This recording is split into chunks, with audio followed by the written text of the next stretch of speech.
Have you been in a place or you yourself felt a bit heavy and dense, or some places, you just felt like the vibes is so off then, but you can't really tell why? Then probably the space has been tainted in some way, disturbed by some negative entities or energies. There are many different ways to actually cleanse all these unnecessary, unserving, low vibrational energies, but today we are going to talk about sage smudging.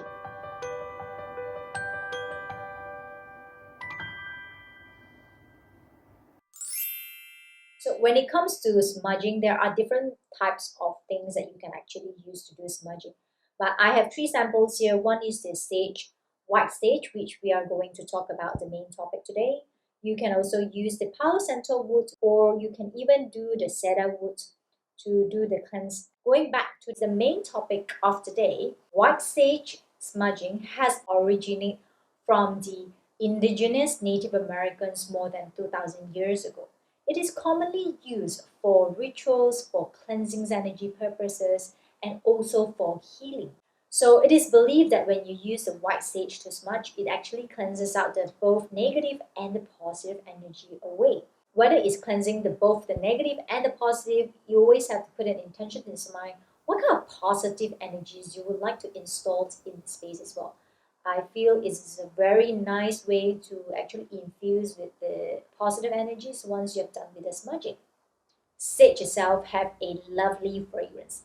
However, I do find quite a lot of people that really don't like the smell because it is too strong for them.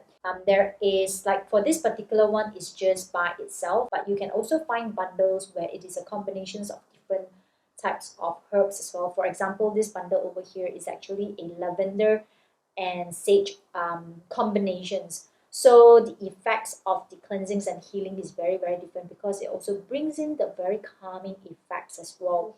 And for people who have lungs or respiratory sensitive persons, you may want to be aware because the smoke might become too strong for them.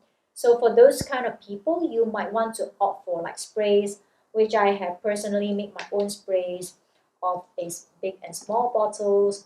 Um, it is also very good to use in a space where it is smoke free. For example, your office, which is you cannot just burn and let the smoke go away, or maybe your smoke detector alarms is going to go off, right? So using the spray would be a very, very good solutions for such kind of situations. Basically, you can do it anytime, whenever you felt this place is heavy and dense, or you're moving into a new place, or maybe you're just having an arguments with people. You have these emotions going on and stuff. You can actually smudge and cleanse your own energy field, or you can do it before or after meditations or yoga, or whenever you feel guided to do so.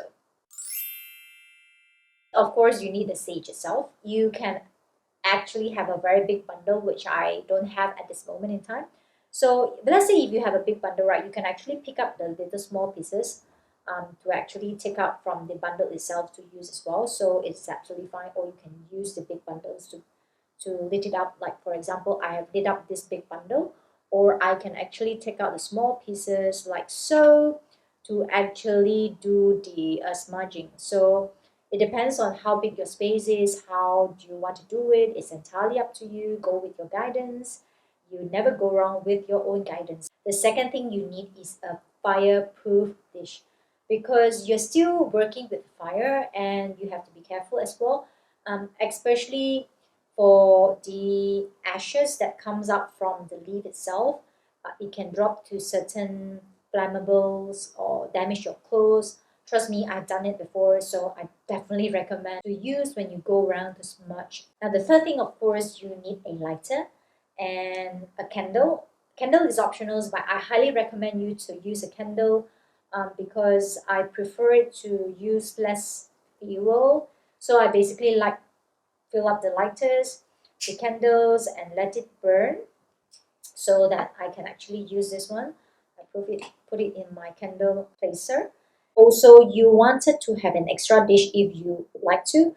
We put it with a little bit of scents because the scents is kind of after you have finished smudgings and you want to stop the smokes from going on, you can actually plunge it into the sands to actually stop the smoke from going off more.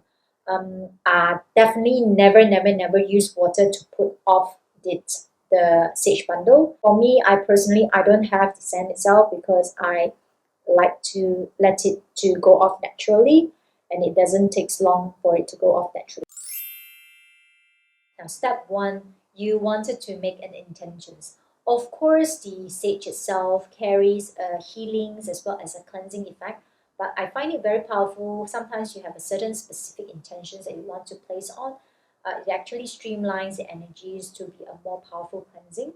Step 2 is to have ventilations. So it is recommended that you open up the doors or windows that you have in the space that you are doing the cleansing so that the air actually carries out the negative energies out from the space that you are doing so. Having said that, sometimes I do have the windows or door closed and smudge it with a smoky room so that it will do a thorough cleansings before I open up the windows and doors to allow the ventilations to bring out the bad vibes all from the space. So the next step is actually to lit up the sage itself. Once you have lighted it up, let it run for about 10 to 15 seconds or so.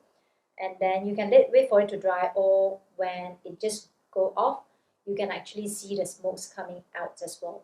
So what you want to do if you're doing a space cleansing, I highly recommend you to cleanse your own personal energy field first. So what you can do is to start it with your heart center.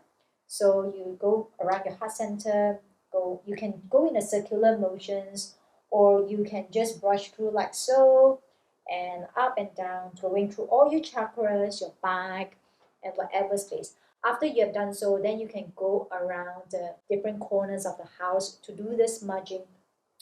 You can even stay at certain corners that you felt a little bit more heavier so that you can do a deeper cleansing for that sense. Once you have finished the cleansings, you can actually give thanks to the cleansing, and after that you can actually put it off with the sands, or you can actually leave it in your fireproof dish so that it goes off by itself. And by this time, you can actually sit down to meditate for a while, allowing the good intentions that you want to infuse this space or whatever space that you are cleansing, or even your energy fields. It feels really nice to just soak in the smells and all of it, and feeling the difference of the space that you have just cleansed. Voila, that's it. So I hope you have learned a thing or two about sage smudging if you're new to it. And do let me know if you have certain questions or comments about understanding more about sage smudging. If you do like the video, I appreciate a thumbs up and subscribe to my channel if you wish to receive more updates. And until then, I will see you again, and namaste. Bye.